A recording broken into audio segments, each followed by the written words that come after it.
الحمد لله رب العالمين والصلاة والسلام على سيد الأنبياء والمرسلين نبينا محمد وعلى آله وصحبه أجمعين أما بعد يقول الله عز وجل وعد الله الذين آمنوا منكم وعملوا الصالحات ليستخلفنهم في الأرض كما استخلف الذين من قبلهم وليمكنن لهم دينهم الذي ارتضى لهم وليبدلنهم من بعد خوفهم أمنا يعبدونني لا يشركون بي شيئا ومن كفر بعد ذلك فأولئك هم الفاسقون. Allah subhanahu wa ta'ala tells us in this verse, Allah has promised to those among you who believe and do good deeds, He will make them successors to the land as He did those who came before them. He will empower the religion He has chosen for them. He will grant them security to replace their fear. They will worship me and not join anything with me. Those who are defiant after that will be the rebels, will be the fasiqun. And this verse is one that is important and significant to us, is because we have the upcoming new year. And while the new year does not have any religious significance in and of itself, it is an opportunity for us to reflect. It is an opportunity for us to look forward. It is an opportunity for us to instill in ourselves a sense of change for the better. And Allah subhanahu wa ta'ala has given us the conditions for that change. If I want to better myself, if I want to better my situation, if I want to better my surroundings, Allah has given me two conditions to that. He says that those individuals who believe in me and those individuals who do good deeds. And the beauty of this ayah is that He subhanahu wa ta'ala did not specify particular deeds to that. He just said, do good deeds. And if I understand that I believe in Him Azza wa Jal, and if I understand that I do good deeds, these are the pathways to success. So the question then comes, well, many of us do believe. Many of us believe in Allah subhanahu wa ta'ala. Many of us believe in His Messenger sallallahu alayhi wasallam. Why is it that maybe we do not feel that we have the success that we should have or that we should be ascertaining? Why is it that our brothers and sisters in Palestine are being oppressed? And may Allah subhanahu wa ta'ala accept their martyrs, ameen. Why is it that our brothers and sisters in Sudan are facing the trials and tribulations that they are? Why is the situation in Yemen, in Burma, in Kashmir, and all throughout the Muslim world the way that it is? I think there are two parts to this answer. Number one is, what does success look like? Many of us think that success is material wealth. Many of us feel success is having a good house, having a nice car, having a stable family, having safety. And all of these things are good and things that we should be striving for. There's no doubt about it. But true success is having Allah subhanahu wa ta'ala's love. True success is having Allah subhanahu wa ta'ala's acceptance. And if we look at the situation of our brothers and sisters in Gaza, it's amazing to see the videos that are coming out of there that show how determined those individuals are with the hardship and difficulties that they're facing. We would imagine if any of us were put in a situation where a gun is held to our head, where our homes are being taken, where we are being kicked out, where things are being destroyed, where our families are being killed, that the first thing that we would want to do is to curse the people that are doing it. But this is not what we're seeing from our brothers and sisters. We're actually seeing them return to Allah subhanahu wa ta'ala. We're seeing them praising Allah subhanahu wa ta'ala. We see them thanking Allah subhanahu wa ta'ala. And that truly is amazing. And that to me is a sign of their success. Now the question is, what success are we seeking and what is it that we are looking for? Walillah alhamd. I will say there are some things that we should be celebrating. There are things that we should be happy about. There are things that sometimes we overlook and that we forget. And one of those things is look around. Walillah alhamd. I have yet to go to a masjid where they're going to stop me at the door and they say, oh, you're Pakistani, you're Egyptian, you're Nigerian, you can't come and pray here, this masjid is not for you.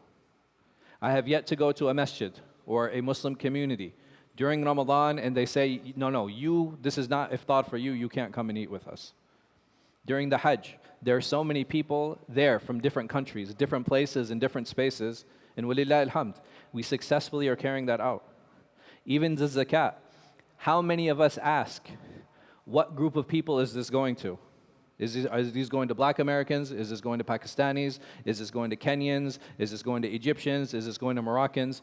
Why? Because we don't care. So when we talk about success, I believe that those are markers for success. Those are things that we should be proud of. Those are things that we should be happy about. But where have we failed? I think when it comes to ibadat, when it comes to issues of worship, we generally have done a pretty good job and pretty decent job. There is room for improvement, there's no doubt. But one of the spaces that we continue to fail in time and again is how we're dealing with each other. And if we want Allah subhanahu wa ta'ala to give us that peace, if we want Him to give us that security, if we want Him to make us the successors, right? Allah subhanahu wa ta'ala, He promises.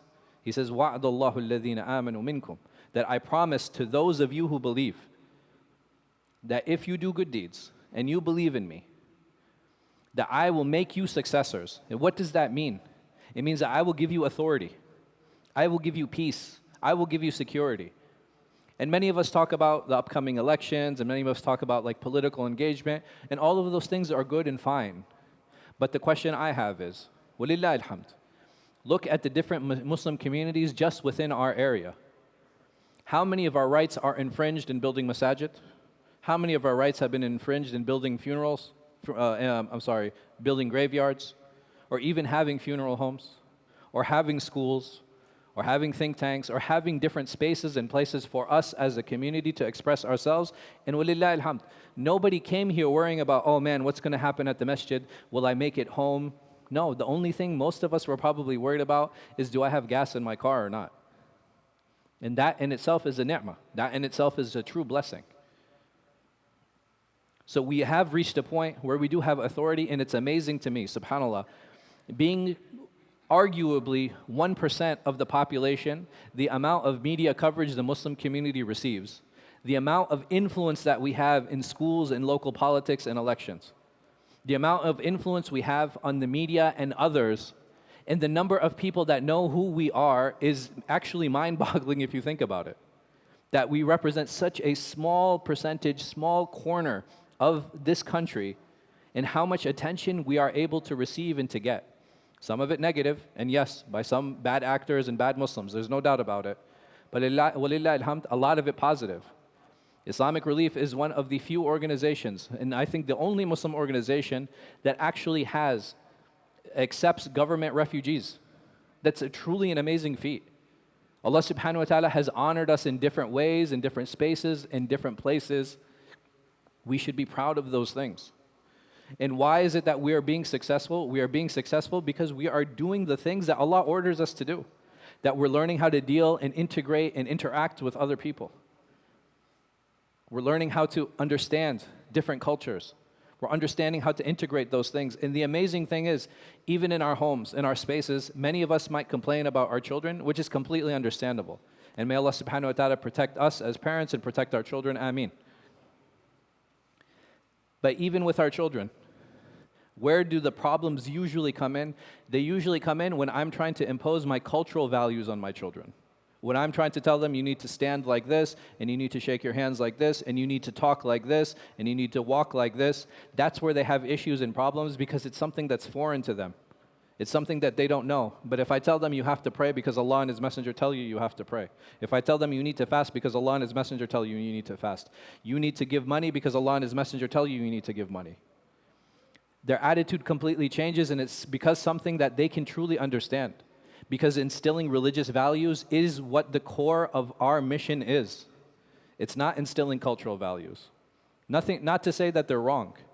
And if I want to pass down the type of food that I eat, if I want to pass down my language, if I want to pass down the way that I dress, I want to pass down the poetry from my culture. I want to pass down the ways of entertainment from my culture. I want to pass down certain ways that we deal with each other as elders and youngers from my culture. I have every right to do that because I want to preserve my heritage, and that's fine. But I need to keep in mind, as a father, as a mother, as a grandparent, that my son, my daughter is foreign to my culture.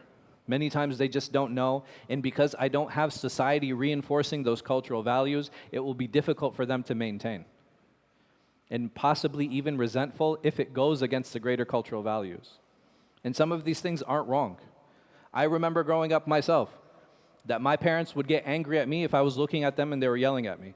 And I would go to school and my teachers would get angry at me because I wasn't looking at them when they were, they were admonishing me. I can't have these. What does Islam say about how I should look at those who are in a position who are elder to me? It doesn't dictate those things. It's the culture that dictates those things. But how difficult is it for me as a child to understand when am I supposed to look up and when am I supposed to look down? And this is where the confusion comes. But like I said, how many of us instill sending our children to school like, hey, listen, I'm going to go talk to your teachers, I'm going to go talk to the administration, and I'm going to help you pray dhuhr. But when they come home, oh, are you wearing nail polish? How are you tying your shoes? Are you brushing your teeth? Are we waking them up for Fajr? If we are not instilling those values will actually be lost. And there are certain cultures, subhanAllah, it doesn't matter. It doesn't matter how practicing or not practicing the children are. This is how you will get married. This is how you will carry yourself. This is how you will dress. And at the end of the day, it's amazing, Allah doesn't care about any of those things. يا أيها الناس إنا خلقناكم من ذكر وأنثى وجعلناكم شعوبا وقبائل لتعارفوا. That I have made you into tribes and ethnicities so that you could recognize one another. Allah doesn't care. Allah said that all of these clothing and food and language and entertainment and your different palate, whatever that might be, that's for you. I don't care about those things. Why? إِنَّ أَكْرَمَكُمْ عِنْدَ اللَّهِ أَتْقَاكُمْ. That Allah subhanahu wa ta'ala, He only cares about our taqwa. He doesn't care about this. He doesn't care about this. He doesn't care where I'm from. He doesn't care my background. He doesn't care who my family is. He Azza wa Jal wants me to worship Him and He wants me to believe in Him. And if we want success in this world and the next, then those are the values that we need to instill in our children. May Allah subhanahu wa ta'ala give us tawfiq.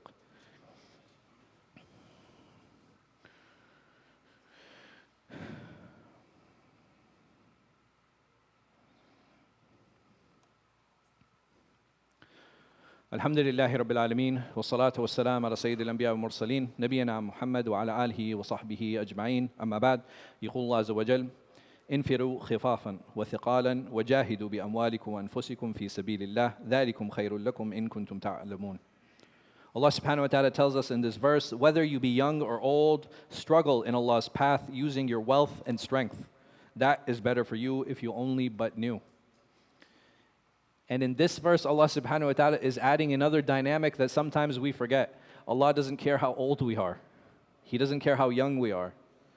If I have the strength, I have the ability, I have the himmah, then I need to make that effort to bring that change. And I have to do it according to my ability. Over here, Allah subhanahu wa ta'ala, He talks about making that struggle and making that effort. He didn't say how much struggle and how much effort. He didn't say you need to make level 10 effort here or you need to make level 8 effort here. We just need to make an effort. And Allah subhanahu wa ta'ala promises us and tells us, وَكَانَ سَعْيُكُمْ مَشْكُورًا, that your efforts are appreciated. And we need to ask ourselves, how much effort are we making? What is it that we're doing? What is my contribution? Is my contribution constantly asking for things, or is my contribution actually participating in them? Is my contribution constantly requesting, or is my contribution putting money into a program that I think is successful? Or is my contribution putting my time into a program I feel is successful? Is my contribution making dua, hoping that a program is successful? There are different ways for us as individuals, as community members, to give back to our community. What efforts are we making to do that? And this is something we all need to ask ourselves. It's not something that I can dictate to you. It's not something that we can dictate to others. This is something that we can impose on ourselves and something that we can impose on our children. When there are opportunities that we see in the masjid, how many times do we push our children forward to volunteer? And it's very unfortunate. One of the few things, I won't say the only thing, I will say one of the few things that I do see parents pushing their kids forward for is when it's time for food and they're pushing them in front of the line. In the culture and heritage I come from, I find that extremely rude. I find that extremely disrespectful. So what are we pushing? Are we teaching our children like, hey, listen, no, it's the elderly that should go first. It's the people, like, alhamdulillah, we have food at home. You don't need to be fighting for this. What values are we instilling? Is this the generosity that we want? That, no, go take for yourself first? Is this what we are teaching? Is this what we want from them? Do we want our children to grow up and be selfish? Or do we want them to grow up and be selfless? We have to be the ones to set our values. And I don't mean to labor this food example, but if I'm standing in line and I just keep piling food on my plate, guess who's watching? My son and my daughter are watching me. And we are Muslim. We know that Allah subhanahu wa ta'ala fi yadihi rizq, that Allah subhanahu wa ta'ala, He controls all sustenance. And whatever is written for me, I will receive. I just have to take the means. There's no doubt about that. But does taking the means mean that I keep putting food on, even though I see people behind me? There are 3 pieces of chicken and 5 people in line, and I'm taking all 3 pieces on my plate. How much am I thinking about others? And when my son or daughter see me, and I'm encouraging them to do the same thing. These are things we need to think about, and we wonder, oh, why is the ummah like this? The ummah is like this because we don't care about others. We only care about ourselves. And it's amazing, subhanAllah, how we have an inverted view of certain things. When it comes to my spirituality, my taqwa, my religiosity, I should be concerned about myself. How am I praying? How am I giving my zakat? How am I fasting? How am I doing these things? But I'm more concerned with other people's prayers. I'm more concerned with other people's fasting. I'm more concerned with how people are buying homes and how people are paying their zakat, what people are paying zakat on, but I have little concern with myself. And when it comes to money and earning, I'm only concerned with my job. How can I make money? How can I do it? When in reality, in Islam, it's the other way around. When it comes to my religion, I need to make sure I am getting better because this will help everyone around me because I'm going to better my relationship with them. And when it comes to money, how do I raise up the entire community? How do I create jobs? How do I open businesses? How do I help others? Because when everybody else is succeeding, I'm part of everybody else and we all succeed.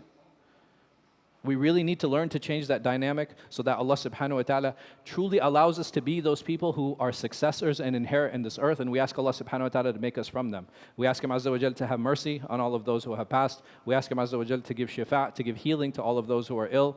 We ask Him Azza wa Jal to help those who are in any type of financial hardship out of that hardship. We ask Him Azza wa Jal to help those who are in debt out of their debt. We ask Him Azza wa Jal to accept the martyrs of our brothers and sisters in Gaza and all over the Muslim world and to aid them. We ask Allah Azza wa Jal to help all of our brothers and sisters in Sudan and Yemen and all over the Muslim world. And we ask Him Azza wa Jal to raise us and guide us and gather us in His paradise. Ameen.